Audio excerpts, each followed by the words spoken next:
Today's reading by Kara Schallenberg. www.kray.org. Alice's Adventures in Wonderland by Lewis Carroll. Chapter 7. A Mad Tea Party. There was a table set out under a tree in front of the house, and the March Hare and the Hatter were having tea at it. A dormouse was sitting between them, fast asleep, and the other two were using it as a cushion, resting their elbows on it and talking over its head. Very uncomfortable for the dormouse, thought Alice. Only, as it's asleep, I suppose it doesn't mind. The table was a large one, but the three were all crowded together at one corner of it. "No room! No room!" they cried out when they saw Alice coming. "There's plenty of room," said Alice indignantly, and she sat down in a large armchair at one end of the table. "Have some wine," the March Hare said, in an encouraging tone. Alice looked all round the table, but there was nothing on it but tea. "I don't see any wine," she remarked. "There isn't any," said the March Hare. "Then it wasn't very civil of you to offer it," said Alice angrily. "It wasn't very civil of you to sit down without being invited," said the March Hare. "I didn't know it was your table," said Alice. "It's laid for a great many more than three." "Your hair wants cutting," said the Hatter. He had been looking at Alice for some time with great curiosity, and this was his first speech. "You should learn not to make personal remarks," Alice said with some severity. "It's very rude." The Hatter opened his eyes very wide on hearing this, but all he said was, "Why is a raven like a writing-desk?" "Come, we shall have some fun now," thought Alice. "I'm glad they've begun asking riddles. I believe I can guess that," she added aloud. "Do you mean that you think you can find out the answer to it?" said the March Hare. "Exactly so," said Alice. "Then you should say what you mean," the March Hare went on. "I do," Alice hastily replied. At least, I mean what I say. That's the same thing, you know."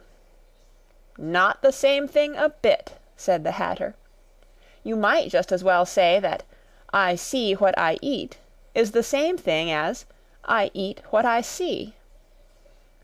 "You might just as well say," added the March Hare, "that 'I like what I get' is the same thing as 'I get what I like.'" "You might just as well say," added the Dormouse, who seemed to be talking in his sleep, that 'I breathe when I sleep' is the same thing as 'I sleep when I breathe.'" "It is the same thing with you," said the Hatter, and here the conversation dropped, and the party sat silent for a minute while Alice thought over all she could remember about ravens and writing-desks, which wasn't much. The Hatter was the first to break the silence. "What day of the month is it?" he said, turning to Alice. He had taken his watch out of his pocket and was looking at it uneasily, shaking it every now and then, and holding it to his ear. Alice considered a little, and then said, "The 4th." "2 days wrong," sighed the Hatter. "I told you butter wouldn't suit the works," he added, looking angrily at the March Hare. "It was the best butter," the March Hare meekly replied. "Yes, but some crumbs must have got in as well," the Hatter grumbled. "You shouldn't have put it in with the bread-knife." The March Hare took the watch, and looked at it gloomily. Then he dipped it into his cup of tea, and looked at it again, but he could think of nothing better to say than his first remark. "It was the best butter, you know." Alice had been looking over his shoulder with some curiosity. "What a funny watch," she remarked. "It tells the day of the month, and doesn't tell what o'clock it is." "Why should it?" muttered the Hatter. "Does your watch tell you what year it is?" "Of course not," Alice replied very readily. But that's because it stays the same year for such a long time together. Which is just the case with mine, said the Hatter. Alice felt dreadfully puzzled. The Hatter's remark seemed to have no sort of meaning in it, and yet it was certainly English. "I don't quite understand you," she said, as politely as she could. "The Dormouse is asleep again," said the Hatter, and he poured a little hot tea upon its nose. The Dormouse shook its head impatiently, and said, without opening its eyes, of course, just what I was going to remark myself." "Have you guessed the riddle yet?" the Hatter said, turning to Alice again. "No, I give it up," Alice replied. "What's the answer?" "I haven't the slightest idea," said the Hatter. "Nor I," said the March Hare. Alice sighed wearily. "I think you might do something better with the time," she said, "than waste it in asking riddles that have no answers." "If you knew time as well as I do," said the Hatter, "you wouldn't talk about wasting it. It's him." "I don't know what you mean," said Alice. "Of course you don't," the Hatter said, tossing his head contemptuously. "I dare say you never even spoke to time." "Perhaps not," Alice cautiously replied. "But I know I have to beat time when I learn music." "Ah, that accounts for it," said the Hatter. "He won't stand beating. Now, if you only kept on good terms with him, he'd do almost anything you liked with the clock. For instance, suppose it were 9 o'clock in the morning, just time to begin lessons. You'd only have to whisper a hint to time, and round goes the clock in a twinkling. 1:30, time for dinner." "I only wish it was," the March Hare said to itself in a whisper. "That would be grand, certainly," said Alice thoughtfully. "But then I shouldn't be hungry for it, you know." "Not at first, perhaps," said the Hatter, "but you could keep it to 1:30 as long as you liked." "Is that the way you manage?" Alice asked. The Hatter shook his head mournfully. "Not I," he replied. "We quarrelled last March, just before he went mad, you know," pointing with his teaspoon at the March Hare. "It was at the great concert given by the Queen of Hearts, and I had to sing, 'Twinkle, twinkle, little bat, how I wonder what you're at.' You know the song, perhaps?" "I've heard something like it," said Alice. "It goes on, you know," the Hatter continued, "in this way: Up above the world you fly, like a tea-tray in the sky, twinkle, twinkle." Here the Dormouse shook itself, and began singing in its sleep, "Twinkle, twinkle, twinkle, twinkle," and went on so long that they had to pinch it to make it stop.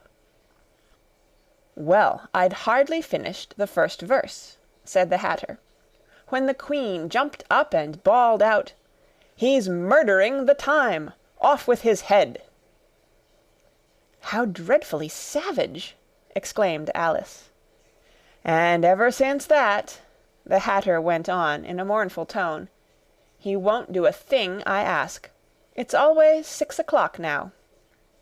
A bright idea came into Alice's head. "Is that the reason so many tea things are put out here?" she asked. "Yes, that's it," said the Hatter with a sigh. "It's always tea time, and we've no time to wash the things between whiles." "Then you keep moving round, I suppose," said Alice. "Exactly so," said the Hatter, "as the things get used up." "But what happens when you come to the beginning again?" Alice ventured to ask. "Suppose we change the subject," the March Hare interrupted, yawning. "I'm getting tired of this. I vote the young lady tells us a story." "I'm afraid I don't know one," said Alice, rather alarmed at the proposal. "Then the Dormouse shall," they both cried. "Wake up, Dormouse!" and they pinched it on both sides at once. The Dormouse slowly opened his eyes. "I wasn't asleep," he said in a hoarse, feeble voice. "I heard every word you fellows were saying." "Tell us a story," said the March Hare. "Yes, please do," pleaded Alice. "And be quick about it," added the Hatter, "or you'll be asleep again before it's done." "Once upon a time there were 3 little sisters," the Dormouse began in a great hurry. "And their names were Elsie, Lacie, and Tilly, and they lived at the bottom of a well." "What did they live on?" said Alice, who always took a great interest in questions of eating and drinking. "They lived on treacle," said the Dormouse, after thinking a minute or two. "They couldn't have done that, you know," Alice gently remarked. "They'd have been ill." "So they were," said the Dormouse. "Very ill." Alice tried to fancy to herself what such an extraordinary way of living would be like, but it puzzled her too much, so she went on, "But why did they live at the bottom of a well?" "Take some more tea," the March Hare said to Alice very earnestly. "I've had nothing yet," Alice replied in an offended tone, "so I can't take more." "You mean you can't take less," said the Hatter. "It's very easy to take more than nothing." "Nobody asked your opinion," said Alice. "Who's making personal remarks now?" the Hatter asked triumphantly.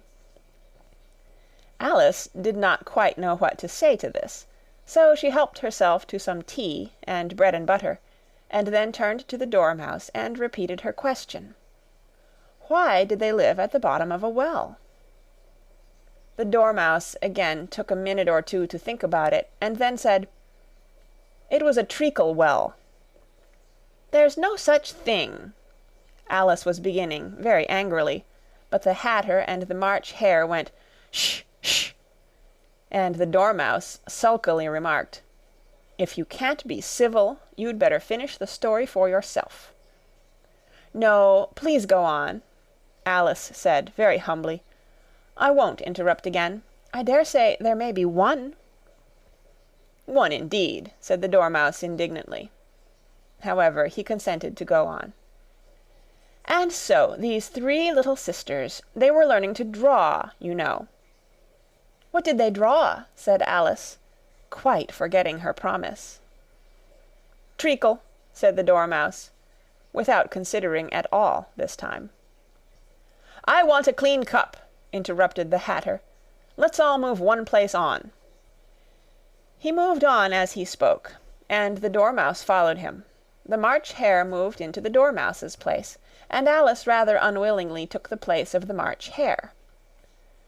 The Hatter was the only one who got any advantage from the change, and Alice was a good deal worse off than before, as the March Hare had just upset the milk jug into his plate. Alice did not wish to offend the Dormouse again, so she began very cautiously. "But I don't understand. Where did they draw the treacle from?" "You can draw water out of a water well," said the Hatter. "So I should think you could draw treacle out of a treacle well, eh, stupid?" "But they were in the well," Alice said to the Dormouse, not choosing to notice this last remark. "Of course they were," said the Dormouse. "Well in." This answer so confused poor Alice that she let the Dormouse go on for some time without interrupting it. "They were learning to draw," the Dormouse went on, yawning and rubbing its eyes, for it was getting very sleepy. "And they drew all manner of things, everything that begins with an M." "Why with an M?" said Alice. "Why not?" said the March Hare. Alice was silent. The Dormouse had closed its eyes by this time, and was going off into a doze, but on being pinched by the Hatter, it woke up again with a little shriek, and went on. that begins with an M, such as mousetraps, and the moon, and memory, and muchness. You know you say things are much of a muchness. Did you ever see such a thing as a drawing of a muchness?" "Really, now you ask me," said Alice, very much confused, "I don't think—" "Then you shouldn't talk," said the Hatter. This piece of rudeness was more than Alice could bear. She got up in great disgust and walked off. The Dormouse fell asleep instantly, and neither of the others took the least notice of her going, though she looked back once or twice, half hoping that they would call after her. The last time she saw them, they were trying to put the Dormouse into the teapot. "At any rate, I'll never go there again," said Alice, as she picked her way through the wood. "It's the stupidest tea-party I ever was at in all my life." Just as she said this, she noticed that one of the trees had a door leading right into it. "That's very curious," she thought, "but everything's curious today. I think I may as well go in at once." And in she went. Once more she found herself in the long hall, and close to the little glass table. "Now I'll manage better this time," she said to herself, and began by taking the little golden key and unlocking the door that led into the garden. Then she went to work nibbling at the mushroom, she had kept a piece of it in her pocket, till she was about a foot high. Then she walked down the little passage, and then she found herself at last in the beautiful garden, among the bright flower beds and the cool fountains. End of Chapter 7. Recorded on November 11th, 2005, in Oceanside, California.